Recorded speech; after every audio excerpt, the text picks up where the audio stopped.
I'm going to show you how to make the Jenigami wedding couple. I've made up a couple of samples here to show you what you could do for wedding stationery. I've done a peach set here, and this is the wedding couple I'm going to show you how to make, and with this one I've put the invite inside. I've also done a kind of matching save the date card with another design that I do as well, and I just made a little name card to coordinate with them.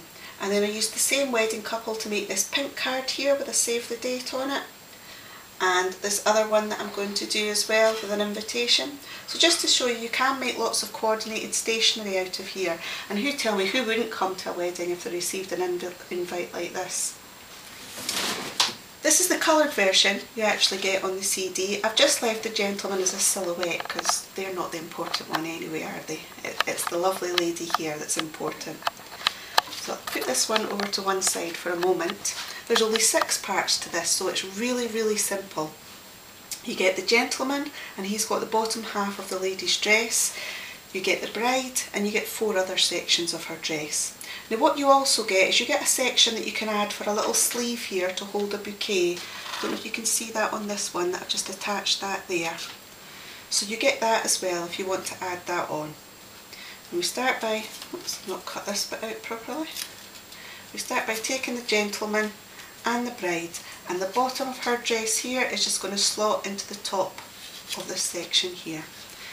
Now I would use fairly sturdy card for this because obviously she has to hold him up basically, which is normally I think what happens at the end of a wedding night. I then take the 2 sections with a single slot at the bottom, and I'm going to slot these at the front and the back of her dress. There. And just under her veil at the back and over her dress.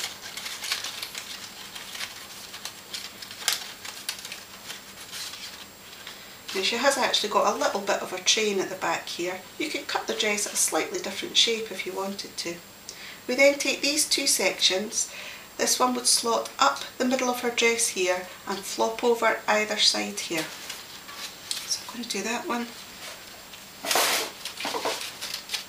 Up through the centre, and then we just bend the card either side to fold the 2 edges of the dress together. Never be frightened to bend the card, it should bend quite easily, and it flops back into place. And then I'm going to do exactly the same at the other side, so I have to go the section where the gentleman's hand is, and I have to put it up the bottom of her dress there, and then I'm just bending it over at either side. A lot of these simple 6-part Jenigami designs all work exactly the same way, so once you've mastered one of them you'll be fine with them all. So there you go, that's the wedding couple. Now to attach it to a card, rather than have to bend her dress at the back or do anything like that, all I did here is I took a normal square card and I actually cut a section off here. So this then allowed me to just attach the gentleman and stick him on and leave her freestanding. I think that's the best way to attach that one to a card, because that way you don't actually lose the kind of full picture of her dress. I did exactly the same with this one here. This is a slightly smaller version, but I just attached the gentleman to the card and left it like that.